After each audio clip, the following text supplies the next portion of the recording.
नमस्कार दोस्तों आजकल ऐसी वारदातें बहुत सुनने को आ रहा है कि किसी के बैंक अकाउंट से पैसा गायब हो जाते हैं और वो कुछ नहीं कर पाते। किसी के डेबिट कार्ड से, क्रेडिट कार्ड से कोई अनजान व्यक्ति द्वारा शॉपिंग कर लेते हैं और वो कुछ नहीं कर पाते। किसी के क्रिप्टो वॉलेट से क्रिप्टो करेंसी ट्रांसफर किए जाते हैं किसी अनजान व्यक्ति के वॉलेट में और वो कुछ नहीं कर पाते। ध्यान देने वाली बात यह है कि ये जो धोखाधड़ी हो रहा है, जिनके साथ भी हो रहा है, वो किसी ना किसी फ्रॉड के फ़ोन कॉल या मैसेज को रेस्पॉन्स जरूर किया होगा। ऑनलाइन फ्रॉड मतलब आज के टेक्नोलॉजी द्वारा लोगों को लूटने का तरीका। आपके बैंक अकाउंट से पैसा चोरी किए जाते हैं अलग अलग तरीका अपना के। हर दिन ये तरीका इस तरह से अपडेट हो रहा है कि पहली बार सुनने पर हर कोई हैरान हो जाते हैं। आज ऐसे ही कुछ तरीका डिटेल में बताने जा रहा हूँ जो कि ऑनलाइन लुटेरा अपनाते हैं किसी ना किसी को लूटने के लिए, ताकि इन लुटेरा का अगला शिकार आप ना हो। अब किसी को लूटने के लिए उनके घर में डाका डालने की ज़रूरत नहीं, ना ही किसी को हिप्नोटाइज करने की ज़रूरत है, ना ही किसी को नशे की दवा खिला के माल लूटने की ज़रूरत है। लुटेरा आपके मोबाइल पे ही है। हाल ही में दिल्ली सीएम अरविंद केजरीवाल की बेटी हर्षिता केजरीवाल के साथ भी ऐसे ही कुछ धोखाधड़ी हुआ।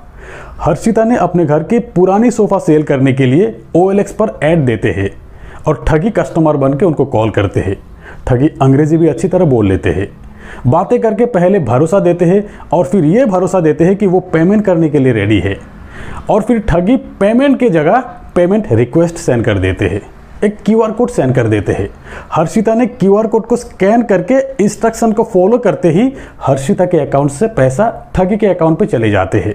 हर्षिता कुछ समझ नहीं पाते, वो तुरंत कस्टमर को कॉल करते हैं जो कि फ्रॉड है, कि मेरे अकाउंट में पैसा आने की बजाय मेरे अकाउंट से पैसा चले गए। ठगी फिर से उनको भरोसा दिलाते हैं कि पैसा मैं वापस कर रहा हूँ, एक और QR कोड सेंड कर देते हैं। हर्षिता फिर से QR कोड को स्कैन करके इंस्ट्रक्शन को फॉलो करते ही एक बार फिर उनके अकाउंट से पैसा ठगी के अकाउंट पे चले जाते हैं। ऐसे ही टोटल 36,000 की फ्रॉड हो जाते हैं उनके साथ। इसी तरह ऑनलाइन फ्रॉड अलग अलग वेबसाइट पर कस्टमर बन के लोग ढूंढते रहते हैं। पहले निगोशिएट करते हैं, भरोसा दिलाते हैं और फिर पेमेंट करने की जगह पेमेंट रिक्वेस्ट भेज देते हैं। ये ज़्यादातर पेटीएम या किसी अन्य UPI पेमेंट पे ही होते हैं। ये हाईटेक लुटेरा एक और तरीका यूज़ करते हैं। ये आपके मोबाइल पे मालवेयर सेंड कर देते हैं, वायरस सेंड कर देते हैं और आपके मोबाइल के फुल एक्सेस अपने हाथ में ले लेते हैं। इसी तरह मेरे एक दोस्त के क्रिप्टो वॉलेट से 2 एथेरियम चुरा लिया। ये वायरस आपके मोबाइल तक पहुंचते कैसे? किसी भी अननोन लिंक पे क्लिक मत कीजिएगा, हो सकता है कि वायरस हो। ये ज़्यादातर सोशल मीडिया के द्वारा सेंड किए जाते हैं। किसी भी पब्लिक वाईफाई का इस्तेमाल मत कीजिए। पब्लिक मोबाइल चार्जिंग बूथ का इस्तेमाल मत कीजिए। अगर आपके मोबाइल चार्ज ही करना है तो अपना खुद का चार्जर यूज़ करिए, ना कि पब्लिक बूथ के केबल। ध्यान रखना, एक प्रोग्रामिंग किया हुआ वायरस आपके मोबाइल के फुल एक्सेस किसी और के हाथ में दे सकते हैं।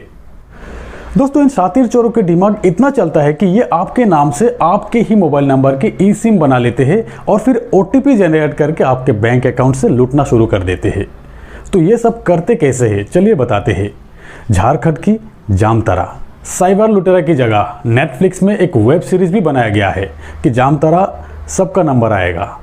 दोस्तों, इंडियन एक्सप्रेस के एक रिपोर्ट के मुताबिक जामतारा के कई साइबर अपराधी गिरफ्तार होने के बाद ये सामने आया कि ये ठगी लोगों को कॉल करते हैं मोबाइल कंपनी के कस्टमर केयर बन के।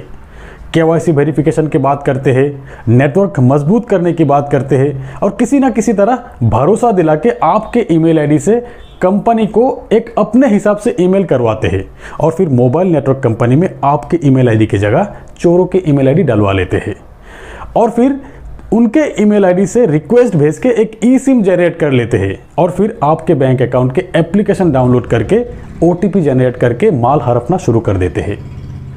दोस्तों, चोर एक और तरीका अपनाते हैं क्रेडिट कार्ड से पैसा चुराने का।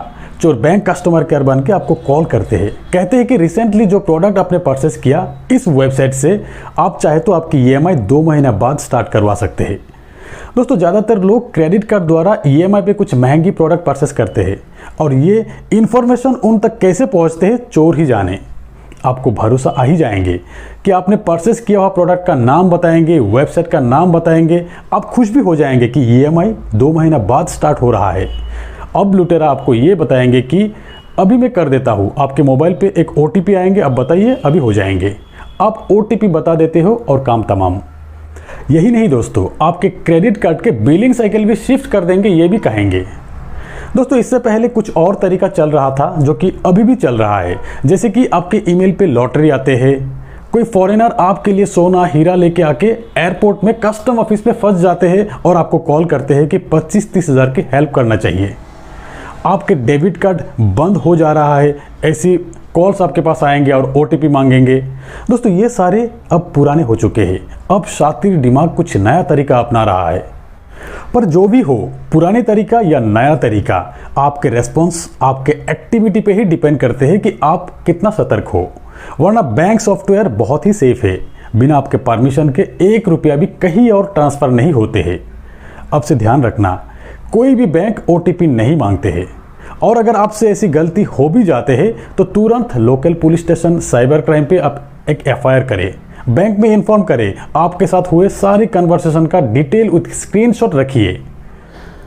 तो दोस्तों ये थे ऑनलाइन लुटेरा की कुछ लूटने की तरीका जो कि अपना के अलग अलग लोगों को लूटते रहते हैं। अगर वीडियो अच्छे लगे तो एक लाइक जरूर कीजिएगा, अपने दोस्तों के साथ शेयर भी कीजिएगा ताकि इन लुटेरा का अगला शिकार आप ना हो। तो दोस्तों आज बस इतना ही, मिलते हैं मेरे अगले वीडियो में, तब तक के लिए बाय।